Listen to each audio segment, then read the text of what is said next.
Hey everybody, it's Niall. Welcome back to Niall Smile.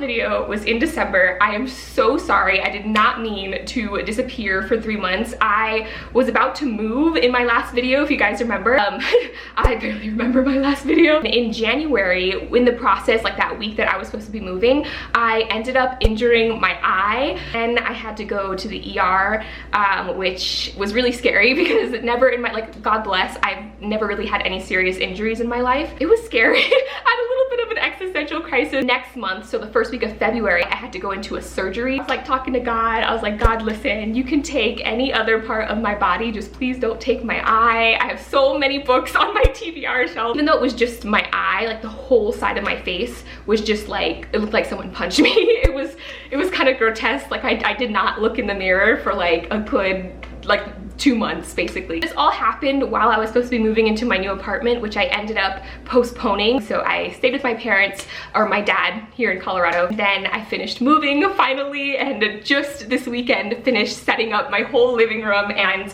I was really nervous actually to like pull out the camera and film because it's just been so long. And if I go long periods of time without filming, I don't know, like I just get a little bit shy. God bless, everything worked out. Officially can start filming again, and I'm so happy because you guys, we have so much to catch up on. Okay, first things first, I'm in a new place and I want to show you guys my bookshelves. I also want to catch up on the books that I've read, which I've only read 2 books, actually 1.5 books these past 3 months. Also, if you guys remember, I posted my most anticipated books for 2021, and we're 3 months into the year already. So many of the books that were on that list have already come out. I did buy some that already came out. I also received some advanced copies of those books that were on that list. So I kind of want to make this a TBR video as well and organize my TBR shelf while I'm kind of like making my TBR list. Talk about the new releases. Okay, so if you guys remember, in my last apartment, I had 3 bookshelves against one wall, and this last bookshelf was on a side wall because it didn't fit. I actually have even more space, and so I bought a little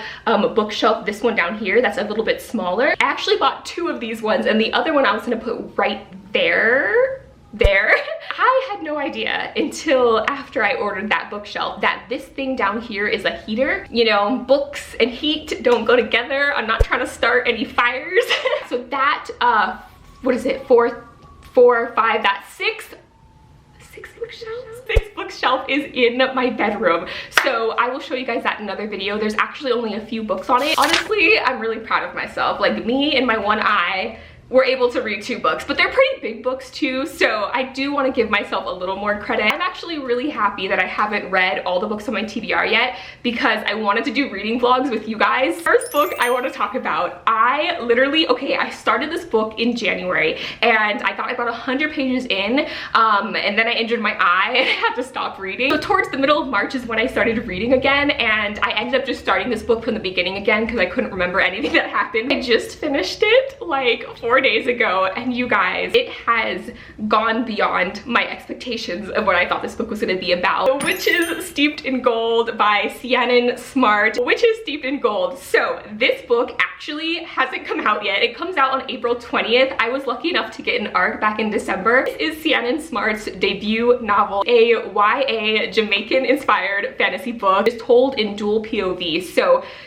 you guys already know how I feel about dual POV. I love it. I live for it. It takes place on an island called Ayaka. I hope I'm pronouncing it correctly. And it is inspired by Jamaica. I actually grew up on an island. I grew up in Hawaii, which, like, oh my god, the entire time I was reading this book, I just kept imagining like my hometown, and just, I know Jamaica's not the same as Hawaii, but yeah, I could just like very vividly picture everything the author was describing. There are 2 orders of people. There are the Obeah and the Alambrar. So the Obeah are witches. They can do magic. They can do spells. Like the magic, okay, magic in this book, I can't even summarize it for you because I don't think we've even, or like the author has even fully gone into everything that the Obeah can do, but there's a lot of different types of magic. There's voodoo dolls, there's like spells. It was such a breath of fresh air reading and learning about this magic system, because it's just, everything was brand new for me. There's the Obeah, and then there's the Alimbrar, who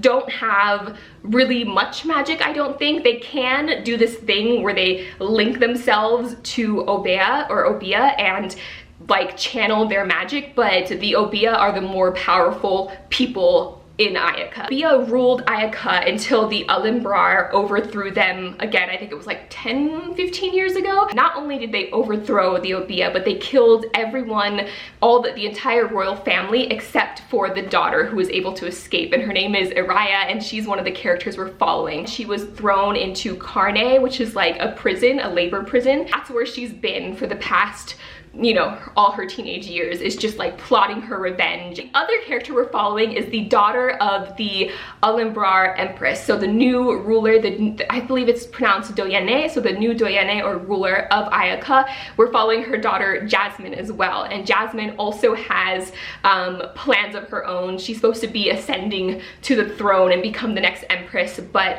she has plans of her own. Oh my god, the author put so much detail into the world, and I know not everyone likes just like a bunch of information in the very beginning, but I get really excited when the author spends like the first 100 pages or 150 pages just really fleshing out the world. I'm the type of reader where I want to know the history of everything. So if there's like a river that's purple, I want to know why it's purple, you know? The only thing I wish she included, which again, this is an advanced copy, so I don't know, she might include this in the final copy, but I would really have loved a map for the world, or, you know, just for Ayaka and the surrounding islands. I had to imagine, or like I painted my own map in my head when I was reading it. First half of the book, we're really just world building, getting to know these characters, getting to know the history of Ayaka and like what happened, how, you know, the Obeah were overthrown, just all of that. When we get to the second part of the book, it is just action. Just went from like 0 to 100 once we got to part 2 of the book. Halfway through the book is when our characters' paths finally cross. Yeah, also, okay, so I wouldn't say this book is like a romance heavy fantasy. There's a little bit, like, there's an interest, there's love interest, the sparks of a fire, but it's not at all a romance heavy fantasy novel. So overall, this book was a 10 out of 10. The way the book ended, like, actually the way the book started with all the detail the author put in, so much room to expand when it comes to just like the second book and the third book, and I'm so excited. I really hope at the very least that this becomes a trilogy, because it was so good. Okay, the next book I am currently reading. I am halfway through this ginormous brick of a book, and so far every one of the 900 pages, well, like I said, I'm halfway through, so maybe like all the 500 pages of this book that I've read so far has been, it's been a lot. It's A Court of Silver Flame by Sarah J. Maas. You guys, I feel like every time I go into a Sarah J. Maas book, like, I think I'm prepared. Okay, it's gonna be really steamy. This is an adult fantasy book. Like, there's probably gonna be the word like primal and like grunting, and you know, like, but I was not prepared for the contents. The contents. This is the newest book in Sarah's A Court of Thorns and Roses series. I think this is book 6 or 7. I don't even know what book we're on right now. I'm just like, I'm here for the ride. Like, I'm here for as many books. If she wants to like Cassandra Clare and just make a million spin-offs, I will be here for each one of those spin-offs. Her books are so easy to read, so fun, so entertaining. For high fantasy novels, they're like really easy to follow. Like, basically half of that whole shelf back here is just all Sarah J. Maas books. This whole book is about fairies. I feel like that is the most general summary. Sarah J. Maas, I think more than anything, has become known for just the amount of smut in her books, and if that's what you're looking for, like, so this book we're following Nesta, who is the older sister of Feyre. Now, Nesta is a character who I absolutely hated in the first, actually just like all the books. Like, she was like kind of a beep, like, you know? Super excited when I found out that Sarah was writing a book just focusing on Nesta, because Like, I wanted to know what was going on in this girl's head so bad. Like, some of the stuff she did, it didn't make sense. And I feel like we need to be in her perspective in order to understand. Not to spoil too much of the last book, but Nesta went through a very, very traumatizing experience in the previous book. And in this book, she's working through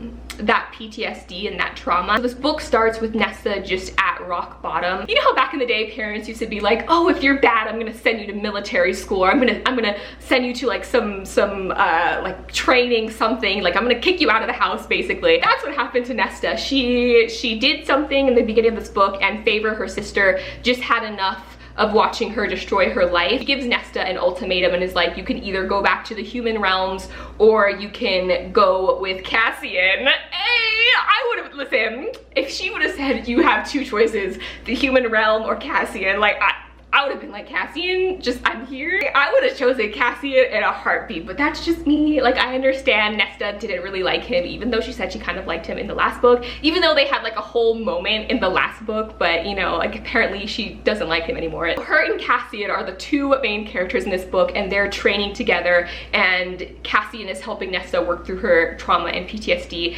All of that is happening. There's also the background plot, and it picks up exactly where the last book left off. There are enemy territories threatening Printhia, and I don't want to give too much away, but there's a whole kind of, you know, the world's still moving in the background. Also, there's a huge bomb that was dropped in this book, like we found out something, and I was just like freaking out at 3 in the morning. Her, Feyre, and her other sister, they all went through very similar traumas, but their reaction to that trauma and how they cope with it is different. For Nesta, after she went through what she went through, she didn't just like pull up walls. She became extremely protective of herself, I think. And you know, anyone who even tried to say something to her, tried to help her, she just attacked. And you know, she bit every hand that was reached out to her. And that was kind of her response to the trauma she experienced. And she is working through that in this book. And I'm slowly liking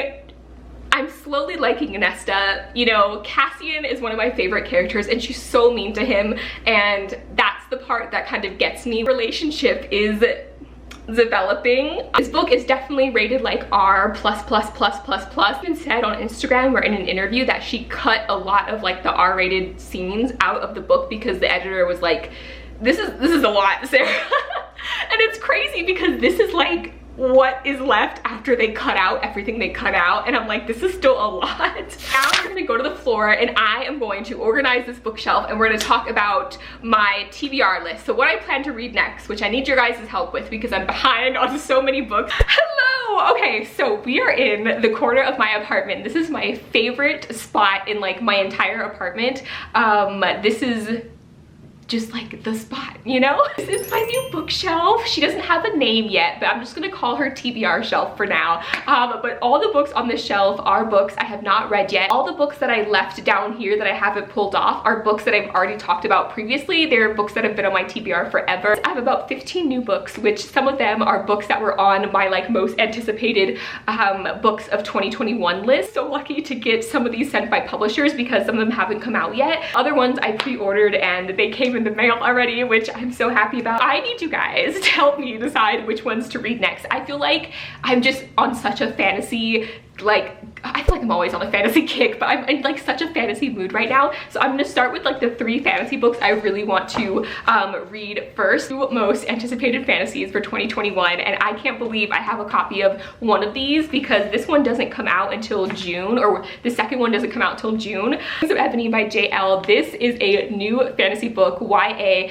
and we're following our main character who finds out that she's half god, so half human, half god. I am so freaking excited for this book. This is gonna be my next, like, this is the next book, I'm pretty sure. It's either gonna be this one or this one. Blood Like Magic by Lizelle Sansbury. Book, we're following our main character who comes from a family of witches, and in this book there's sort of like a trial that the witches have to go through in order to get their magic. It's like a coming of age sort of trial. She ends up failing this trial, and she's given a second chance. Ancestors tell her like, okay, you can still, you know, come into your magic, but there's something you have to do. Kill her first love. So my guess is she ends up kind of falling for this person a little bit.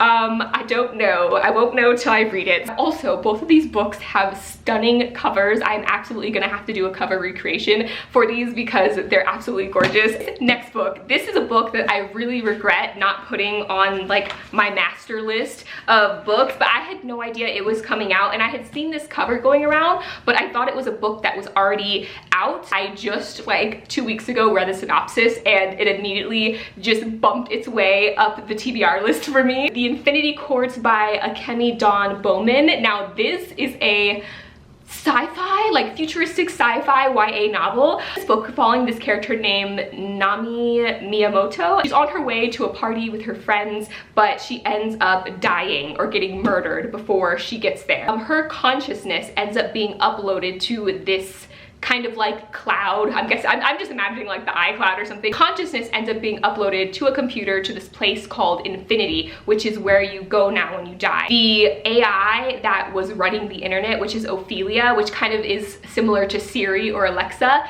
is like the queen of this virtual infinity like world. It sounds terrifying. The whole concept of it honestly doesn't seem that far-fetched. Sounds like it could like really happen, which are the kind of sci-fi books I really like because there's that like fear that I feel when I'm reading it. I'm like, okay, this could be a thing, you know? So the next book I have here is Black Buck by Mateo Oscar-Rapport. Now this was another book that was on my anticipated reads list, but this is the one where we're following our main character who's like working at a Starbucks when he gets the opportunity to become a salesman in this like new startup company, and he ends up becoming like this insane, like really successful salesman. He's the only black salesman in his team or in his company. This is a contemporary book. I don't know if it's adult or YA, but I'm really excited for it. Oh my god! Okay, another book that finally came, Concrete Rose by Angie Thomas. This is Angie Thomas's newest book. I am so, you guys,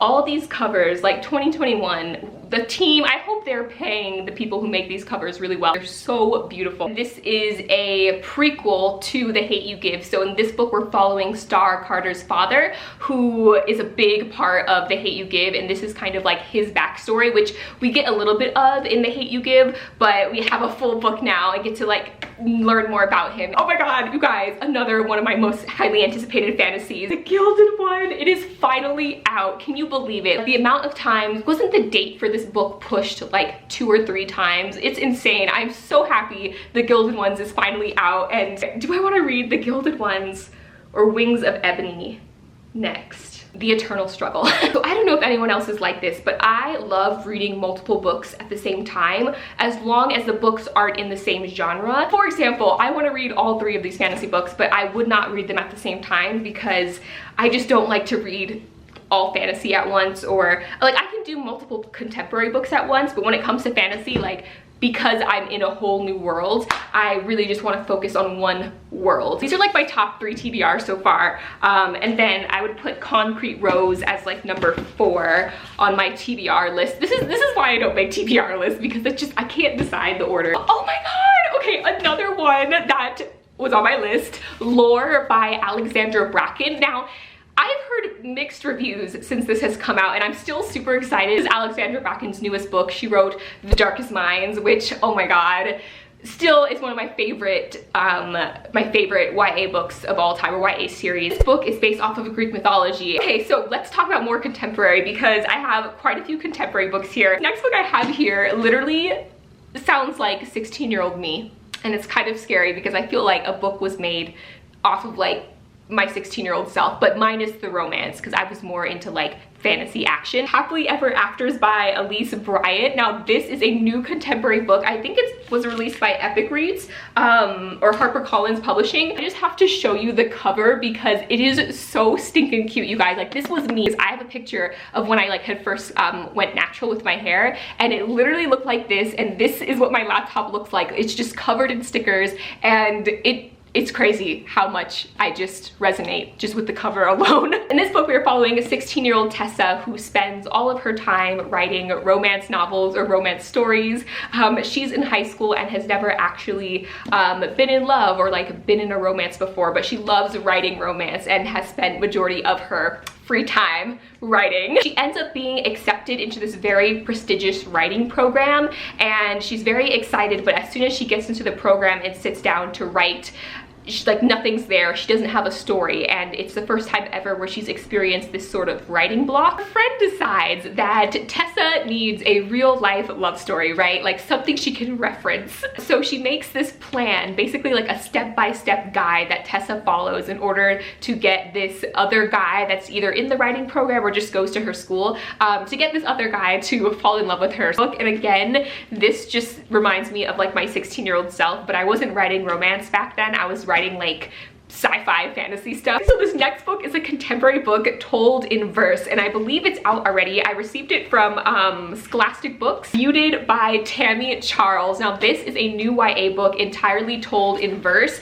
and the last book I think I read in verse, I think the last book I read that was told in verse was Ellen Hopkins' books. She wrote like Burned, Crank. Oh my gosh, yeah, those books came out quite a while ago, but they were fantastic, and I have read them multiple times. Following our main character, who is an aspiring artist. She wants to do music and pursue music. She ends up meeting this really successful guy that's in the music industry, and he kind of takes her under his wing and helps her, invites her to all these parties, you know, connects her to all these different people, allows her to go into his recording studio and record. But as she gets more and more into his world, into this music world, are things that she is not comfortable with that start happening. This book is actually inspired by true events and explores the dark side of the music industry, how really young girls are brought in and exploited, taken advantage of. And I'm very, like I said, excited that it's told in verse, because I think stories told in verse just like hit different. Oh my god, another contemporary book. Okay, this is another one of my pre-orders that finally came in. This is Love is a Revolution by Renee Watson. Another book I have been highly anticipating. Is following our main character who reluctantly attends an open mic night and ends up meeting this guy and falling for him. Yeah, so the guy she falls for, she finds out that he is an activist and he is very involved in his community and plans a lot of different events. The total opposite, but kind of lies and starts telling a lot of small lies in order to get him to like her. She falls more in love with him. It's becoming harder to keep all of these lies, and she kind of struggles between whether or not to tell him the truth. And okay, so this is another book I was sent. I don't think I've talked about this one before. This is one that I was sent by HarperCollins. Oh my god, another contemporary book I'm highly anticipating. This one actually just recently came out. This is a 2021 release. When You Look Like Us by Pamela N. Harris. In this book, we're following our main character, Jay. He lives in public housing with his sister, and his sister ends up going missing. It's been so long, and he's really concerned that something bad has happened to her. Our main character is Black, so is his sister, and being Black kids, the authorities don't really care if a Black kid goes missing from public housing. The authorities automatically assume, oh, you know, the sister must have done something to deserve whatever she got if she's dead somewhere. So Jay's on his own trying to figure out what happened to her, where she went. I am so excited about this book. I didn't even know it was coming out. I just recently, I always use Bookstagram is how I find out books are coming out, because I see the cover and I'm like, ooh, very excited. Thank you to Epic Reads or HarperCollins for sending this one to me. Okay, I don't know if I talked about this book. I think I got a copy, or this copy, back in January. I've just had like a whole box of books, of new books that I just hadn't talked about, so I don't know when they came. But this next one is a fairy slash fae book, and it is The Iron Raven by Julie Kagawa. Now, Julie Kagawa wrote The Iron, oh, what was the book? I have it. It's one of the oldest books on my TBR. It's in my bookshelf in my room. I haven't read anything by Julie Kagawa, but I know she's like the fairy writing queen, and this is her newest book. So I am going to put these on my bookshelf now and try and put them in the order that I plan to read them, but we all know that things change. But I can't stay. No, I always gotta go. Playing house, this ain't a home with my soul. On the road, I can't stay. No, I always gotta go.